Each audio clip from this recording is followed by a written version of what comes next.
Back with us on the SportsMax Zone. Now, as I told you at the top of the show, we have set some tremendous records with our YouTube views for the segment we posted on Tuesday's show regarding a review of the fourth and final test between Australia and India. So the number that we captured earlier this afternoon, 436,000. You can add about 20 more thousand to that. So we're looking at about 460,000 views on the SportsMax YouTube page on that video we posted about India, Australia, and the fourth test at the Gabba. This is what some of the posters have been saying. There were a few hundred comments under the video. Lilesh Singh Thakur says, well, honestly, I think no Indian dominance in world cricket has just started. Next should be England, and won on their own turf. So the fans want the Indians to go to England and kick the butt of the Poms. Yatish Kumar says, free advice, don't ever try to pump India. If you do so, then you are inviting trouble. JP says, Gabba is now India's fortress. Mr. Kuralu says, historical win for this generation and an all-time win for Indian cricket history. Love you, India. Bibek Sarma, this win is not just for skills, it's pure determination and bravery to give epic replies to all racial abuse, all comments, all remarks. Entire India was praying for such a miracle. Abhishek Singh, India's dominance in world cricket has started. P.S. Great comeback by India. Well played Australia. Great series for Test cricket. Lance, you know we love to say, I'm so happy that it wasn't one of those white authors of days gone by who said men lie, women lie, numbers don't. It was a man that looked like me and you, that looks like me and you, Sean Corey Carter. Yeah. Jay-Z is his stage name. And he's so right because those numbers, I want you to think, Lance, of any program that any television company in this part of the world would have produced and put on their social media page, that would have come anywhere near the numbers that we've clocked with this one video. I'm struggling, George. I'm like the West Indies batsman in Bangladesh. can't think of any. It's absolutely fantastic stuff. And what we can tell the viewers is that we're setting up a segment to look at where this series that was just completed, played out on SportsMax, ranks in the pantheon of great test series. We're putting the numbers together. We're putting a panel of experts together to be able to carry that discussion. And we want to have that discussion very, very soon while the feeling around this test series is still strong. Yeah, so the hundreds of thousands of viewers for the YouTube page that we just spoke of, coming from mostly, George, the Asian continent, wasn't it? But of course. And we are staying in Asia now, but with not such spectacular news because, unsurprisingly, the West Indies batsmen were at sea. And while they produced decent bowling from the Jason Mohammed-led team and a couple of his rookies, his team were ultimately no match for Bangladesh in the first one there, and that played in Dhaka on Wednesday. The Inexperienced Win lineup, which included 6 debutants, skittled out for 122 after being sent to bat. And despite Akil Hussein's impressive 3 for 26 off his 10 overs, the Bangladeshis reached 125 for 4 to complete the 6-wicket victory with 16.1 overs to spare. Now, that was how it ended, and here's the story of the day. Sent to bat in Mirpur, and it didn't take long for Bangladesh to take charge. Vice-captain Sunil Ambris trapped in front in the second over for 7. The Vincentian hoping for a reprieve from DRS, but he was found in the red. The highly talented Joshua De Silva played this attractive shot. Anything short is going to be punished. But then a loose drive proved his downfall. Oh, take it! Brilliant! I tell you what wasn't brilliant. Andre McCarthy's shot to be dismissed on 12, and from 45 for 3 it quickly went south as Captain Mohammed for 17 and Nkrumah Bonner for a duck followed shortly after. The Windies 56 for 5 in the 19th over. Kyle Mayers, one of the 6 West Indies debutants, showed some quality with a top score of 40 from 56 balls, while Rovman Paul contributed 28 from 31 in a 59-run 6th-wicket stand. But that's as good as it got for the Windies, who were bowled out for 122 in 32.2 overs. Debutant Hassan Mahmood shared a 3 for 28, while Shakib Al Hasan was the leading wicket taker, claiming 4 for 8 on his return from a 1-year ban for not reporting a corrupt approach. So, 123 for Bangladesh to get, and to be honest, they always seemed in control. Akil Hussain provided nervous moments with excellent returns of 10 overs, 1 maiden, 3 for 26.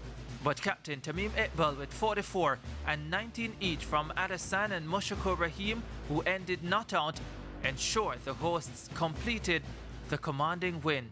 I think it was a little bit difficult. The seamer started off pretty well, but the spinners really put the strangle on us. Shakib, obviously it was a little bit difficult for us to score, and he got some crucial wickets there. Obviously they bowled well, they got the ball to move a little bit. We always know they're coming with a balanced attack, 3 seamers, 2 spinners, so I think it was a good bowling performance from us, and as I said, hopefully next game we can put in a better performance with the back. That next game, also in Mirpur, is scheduled to start on Friday. Yeah, so not surprisingly, Shakib Al Hassan, the world #1 all-rounder in ODI cricket, making a huge impact on the opening ODI here, George, and showing that he lost nothing out of his 1-year absence from the sport. You know, we joked in the office earlier today about the reaction to the West Indies total, the 122 of 32 overs and change. That the batting performance and the final total suggest that this was a team that had just come off a plane and, you know, didn't have much prep time, and maybe 2 or 3 days after landing was asked to play an international game against a quality ODI team, and this was the result. But that's not an excuse the West Indies can use, because that's not true. They've been there for a while, and what I'm suggesting, Lance, strongly, is that the performance was weak. But again, we have to be controlled, because it's not something we didn't expect. Because many would argue, and I wouldn't argue against them, that it is hardly likely that those who we consider to be first string players would have gone on this tour, and the total could have very well been 122, and Bangladesh could have ended up winning by 6 wickets. So it's much of nothingness from the West Indies. Good though to see what Akeal Hussain produced, and perhaps Lance, with what I'd call the ball of the game, with that one that pitched and then left the batsman and knocked his off stump out the ground. Yeah, pretty solid left-arm spinner from TNT. 27 years old, Akeal Hussain, and for several years now he's been showing that he has some quality, and he did really well in the opener. And the other debutant, Kyle Hope, batting with you know, very little experience at this level, and getting 40. I guess encouraging signs.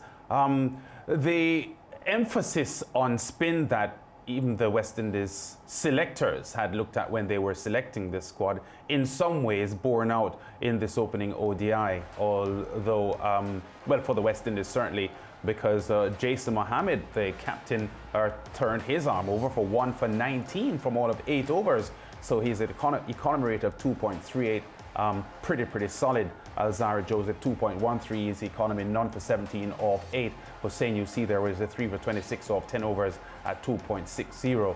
So the West Indies bowlers tried, and to be honest, they had nothing to bowl at. And I think in all of the post-match interviews from the West Indies camp, there was a recognition that the bowlers did as well as they could have. But even before today's game, Jason Mohammed did say that with the absence of Hayden Walsh Jr., that he recognized that he would have to step up and pull a lot of the load where the bowling is concerned. And his figures not in any way disgraceful. But as you said, there weren't enough runs on the tins, as Michael Holding would say, and 122 to ask your bowlers to defend that, really asking them to do almost the impossible. And it's not that they impressed. Akeal Hussain looked like a good bowler, but we've seen so many falls down for West Indies cricketers to start talking about what this is suggestive of his real ability. But he did well in the game, and it's a pity that so many of the other West Indians individually, which is what I asked for at the start of this series, Lance, you have a chance now, show that you belong, know what the totality of your game is, play to your strengths and maximize. And not many West Indians would have said that, yeah, I maximized on what I'm capable of doing in that test, notwithstanding the fact there were 6 newbies, 6 greenhorns, 6 men who had never been on a ship in a storm. International cricket is about being in a ship on a storm in the middle of the Pacific. They didn't fare so well. Yeah, and there's a rare sight there. Roy Lewis, the manager of the West Indies team, having 6 caps there to hand out. Not often that you see an international cricket match, and there are 6 new caps being handed out. Not at all. And you know, again, this is a chance for so many to concretize places, because this is not the India team, you know. This is not the Australia team or the England team. Everything to play for. Look, In the context of the white ball cricket for the West Indies, Lance, how many players would you say are certainties for a World Cup selection, a World Cup squad, if they are fit? How many certainties do we have? I don't want you to name names. Do we have half a dozen certainties? The captain and a handful of others, but certainly not, nothing close to a full 11. There you go. If That's you're the point talking I'm about making. certainties, yeah. That's the point I'm making. So there are a lot of games to be had, a lot of games to be had, a lot of scope to concretize something for yourself. I just want to see the players take the opportunity. And the first game was disappointing, but not unexpected. Right. And Dario Bartley, the West Indies media man in Bangladesh, had an interview at the end of it with the two top performers for the West Indies team, Akil Hussain and Kyle Hope. And both of them suggested, as we all know, that the batsmen will have to do better in the second ODI, which is Thursday night Caribbean time. And let's hope they do, because they recognize that although the bowling tried, there wasn't much that they could do defending 122. Yeah, I think the tone, though, has been set for the series. I expect it to run the course of the series, the rest of it, to follow the trend set in this first game. More to come on the Zone after this. Basketball and a lot more.